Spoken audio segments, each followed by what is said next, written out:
আজকে সকালবেলা খবরে আসলো মারা গেল, যিনি হলেন আমাদের ইসলামী একটা রাষ্ট্র, কি কইছে, ইরানের সরকার। কথা কন না কা? উনি একজন বাঘ ছিলেন, যিনি ওপেনলি ওদের সাথে যুদ্ধ করার জন্য ঘোষণা দিয়েছেন। উনি বলেছেন, যতক্ষণ আমি বেঁচে থাকবো আমার মুসলমানদেরকে আমি কষ্ট দেখতে আমি পারবো না, আমার প্রাণ থাকতে আমি যতটুকু পারবো আমি সহযোগিতা করব। এটা হলো ইমানদারের কথা। আর যিনি দুবাই সরকার, দেখেন আপনারা জানেন না, দুবাই মুসলমান কান্ট্রি রাষ্ট্র, ওখানে মদ ওপেনলি খাওয়া হয়, মদের লাইসেন্স দিয়ে দেয় ওপেনলি। বিদেশ থেকে মানে মেয়ে লোক বলেন পুরুষ লোক বলেন হোটেলে এসে ওপেনলি তারা মদ খায়, অথচ রাষ্ট্র হলো ইসলামিক রাষ্ট্র। কথা কন না কা?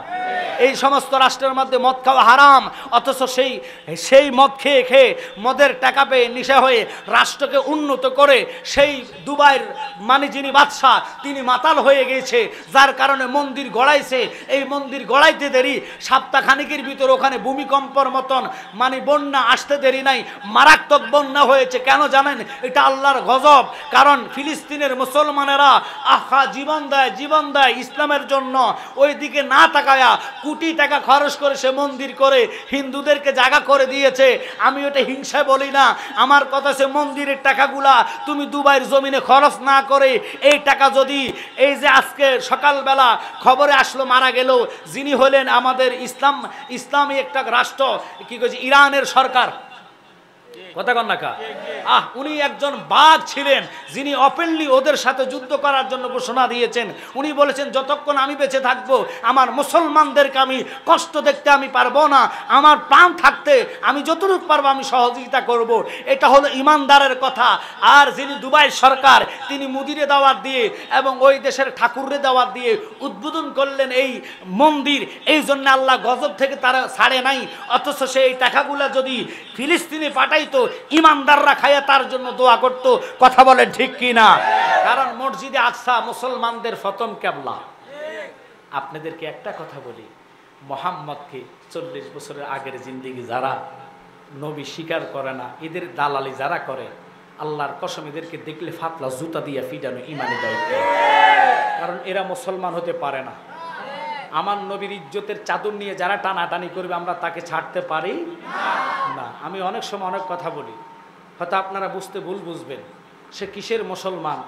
বাচ্চা একটা এসে দালালি লাগাই দিছে, আরো কয়েকটারে ফাটাইছি যে তোরা বল আহমদুল্লাহর কোনো দোষ নাই। আহমদুল্লাহ এত বড় একজন শায়ক, মাগো শায়েক হইয়া আর শয়তানের মতন ডিগ্রি কেউ পাইছে না। 9 লাখ বছর ইবাদত করে ডিগ্রি সহ কি কইছে হাবিয়াত যুগে চলে গেছেন। অথচ আমার ভাই তাহিরি সাহেব সর্বপ্রথম হুঙ্কার দিয়ে চ্যালেঞ্জ করেছে উনি, এর ভিতরে ইমানই প্রেম আছে। কথা কন ঠিক কি না? কারণ এই তাহিরি ভাই পিছপা হতে রাজি নাই, সুন্নত অনুসারে ওনার কথা সেটা আমার গায়ের জোরে কথা না, কথা হবে দলিলের জোরে।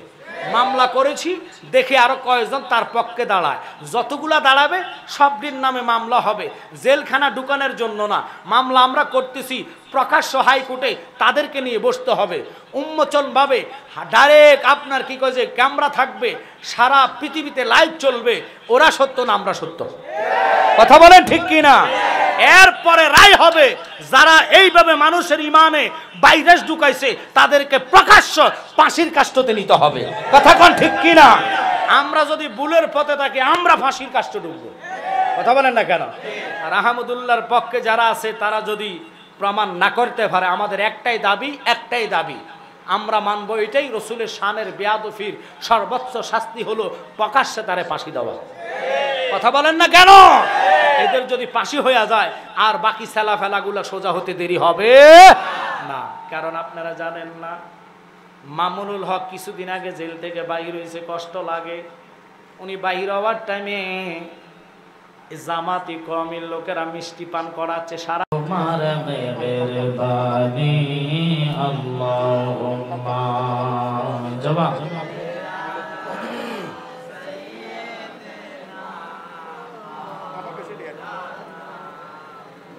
ওয়ালা আলি সাইয়্যিদিনা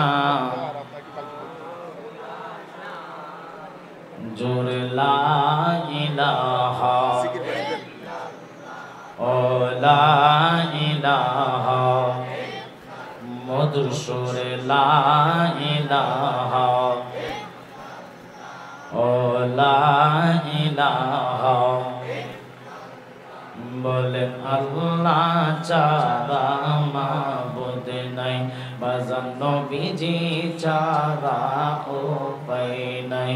আহা আল্লাহ ছাড়া মাবুদ নাই, বাজান নবীজি ছাড়া। ওই নবীজির দয়া পাইতে হইলে ওলি আল্লাহর দয়া চাই। লা ইলাহা মধুর সুরে লা ইলাহা, ভালো লাগে লা ইলাহা। আমরা সবাই গুনাহগার, আল্লাহ ডাকি আপনাই বারে বার। বলুন আমরা সবাই গুনাহগার, আল্লাহ ডাকি আপনাই বারে বার। বলেন মাফ করে দাও ও গো আল্লাহ, মাফ করে দাও। নূর নবীজির খাতিরে লা ইলাহা, ভালো লাগে লা ইলাহা। হাসবি রাব্বি জাল্লাল্লাহ, মা ফি কলবি গায়রুল্লাহ। জোরে হাসবি রাব্বি জাল্লাল্লাহ, মা ফি কলবি গায়রুল্লাহ। বলেন নূর মুহাম্মদ লা ইলাহা ইল্লাল্লাহ, সুবহানাল্লাহ, আলহামদুলিল্লাহ, ইল্লাল্লাহ, সুবহানাল্লাহ, আলহামদুলিল্লাহ,